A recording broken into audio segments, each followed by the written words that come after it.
एक दिन गोपी शहर से गांव लौट रहा था। अचानक उसे झाड़ियों के पीछे से गुर्राने की आवाज सुनाई देती है। कौन कौन है वहाँ? बाहर निकल। झाड़ियों के पीछे से एक आदमी निकल आता है। गोपी उसे देखकर डर जाता है। उसके लंबे दांत और नाखून थे और पूरे बदन पर जानवरों जैसे बाल थे। ये क्या है? हे प्रभु! देखते ही देखते वो आदमी एक नरभेड़े में बदल जाता है। गोपी डर से भागना शुरू करता है। भागो रे! हे प्रभु बचाओ मुझे! पर वो फिसल के वहीं गिर पड़ता है। कहाँ भागेगा इंसान? तभी वो हैवान आके उसे काट लेता है। दर्द के मारे गोपी वहीं बेहोश हो जाता है। होश आने पर गोपी देखता है वो भेड़िया वहाँ पर नहीं है। गोपी जख्मी हालत में अपने घर जैसे तैसे करके पहुँचता है। राधा! राधा! राधा कहाँ हो भाग्यवान? अरे ये क्या हुआ आपको? इतना सारा खून! गोपी उसे जंगल में हुए हादसे के बारे में बताता है। इंसानी भेड़िया? ये सब तो बस कहानियों में होता है जी। जरूर कोई भेड़िया ही होगा। आप आराम कीजिए, तब तक मैं आपको लेप लगा देती हूँ। उस रात अचानक गोपी की नींद टूट जाती है। भेड़िए के काटने का असर उस पर शुरू होने लगता है। उसका पूरा बदन बालों से भर गया था।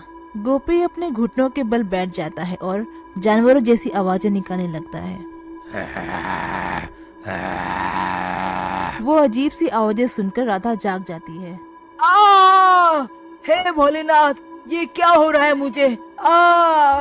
और फिर वो एक नरभेड़िया में बदल जाता है।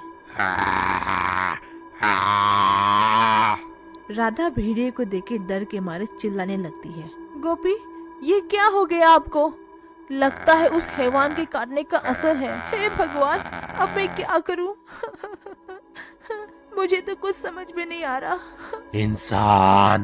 इंसान का मांस खाना है मुझे।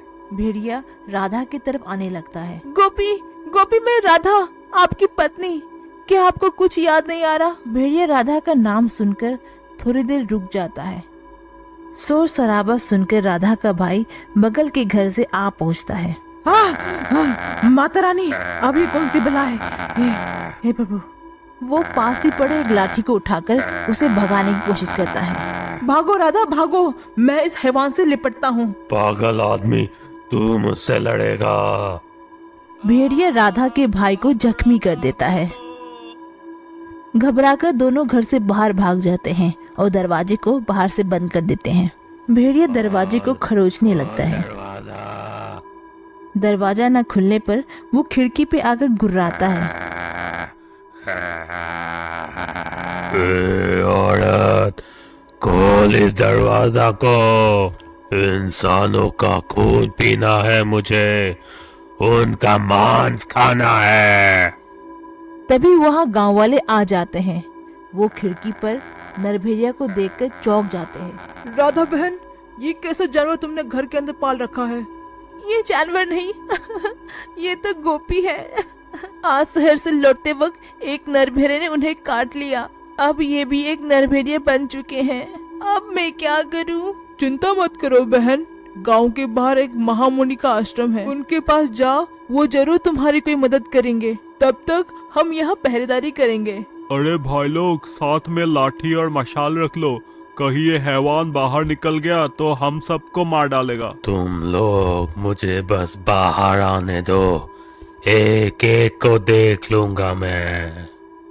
गांव वाले घर के बाहर पहरेदारी करने लगते हैं। राधा ऋषि मुनि के आश्रम के लिए वहां से निकल पड़ती है।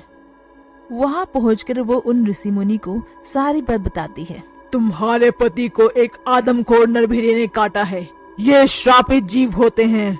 अमावस्या के बाद वाली पहली पूर्णिमा की रात अगर कोई भेड़िया किसी इंसान को काटे तब ये श्राप लगता है। अगर कोई नरभेड़िया किसी इंसान को काट ले पर जान से न मारे तो ये श्राप फैल भी सकता है। महामुनि, कुछ तो उपाय होगा इस श्राप को तोड़ने का।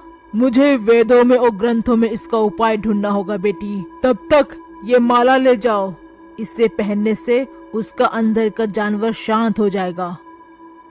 दूसरी सुबह गांव वाले गांव लौट आते हैं।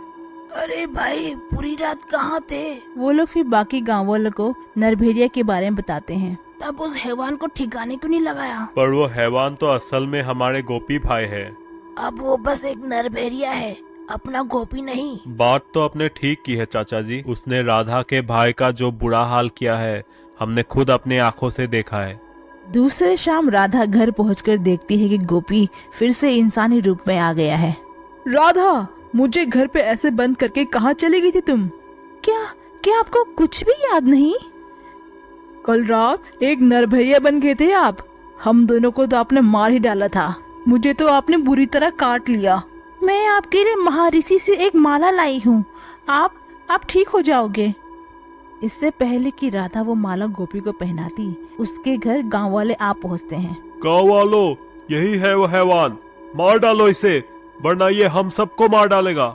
हमें गोपी को गांव वालों से बचाना होगा। हाँ भैया, चलिए बाहर चलिए। राधा और उसका भाई गांव वालों के आगे आ जाते हैं। खबरदार, अगर किसी ने इनको कुछ किया तो। गोपी आप भाग जाइए, नहीं तो ये लोग आपको मार डालेंगे। गोपी डर से जंगल के अंदर भाग जाता है।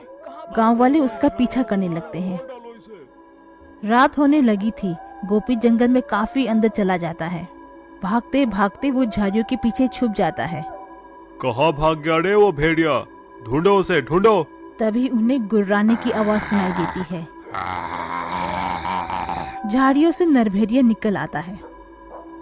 अरे मर गए रे, ये तो हैवान बन चुका है।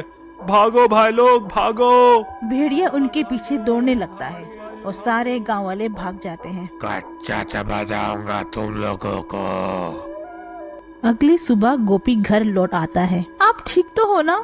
गांव वाले ने आपको नुकसान तो नहीं किया? नहीं, मैं बिल्कुल ठीक हूँ। आप ये माला पहन लीजिए, ये पहनने से आप भेड़िया नहीं बनोगे। मैं गांव वालों को समझा दूंगी कि आपसे किसी को खतरा नहीं है। उस रात दोनों चैन की नींद सो रहे थे। तभी उन्हें घर के बाहर से गुर्राने की आवाज सुनाई देती है। दोनों देखते हैं कि राधा का भाई एक नरभेड़िया बन चुका था। बाहर निकलो, तुम दोनों को खा जाऊंगा मैं। अरे ये तो मेरे भैया है। जब भैया मुझे बचाने आए थे तब आपने उन्हें काट लिया था। इसका मतलब राधा, इससे लड़ने के लिए मुझे भी भेड़िया बनना होगा, तभी मैं तुम्हें बचा पाऊंगा। गोपी अपने गले से माला उतार देता है और फिर से भेड़िया बन जाता है।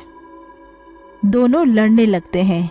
गोपी दूसरे भेड़िया को काट कर मार डालता है। गुस्से में नरभेड़िया खुद पर काबू खो बैठता है। वो राधा की तरह आगे बढ़ने लगता है। खून पीना है। गोपी, ये मैं हूँ राधा, आपकी राधा। गोपी होश में आइए। तुझे मार डालूंगा मैं। नरभेड़िया राधा को जख्मी कर देता है। दर्द के मारे राधा बेहोश हो जाती है। ये मैंने गुस्से में क्या कर दिया? भेड़िया जंगल के अंदर भाग जाता है। कुछ देर बाद राधा को होश आ जाता है। उसका पूरा बदन बालों से भर चुका था। अरे नहीं नहीं नहीं, वो भी एक भेड़िया बन चुकी थी। दोस्तों, अगर आपको ये कहानी पसंद आई तो इस चैनल को लाइक, शेयर और सब्सक्राइब जरूर करें।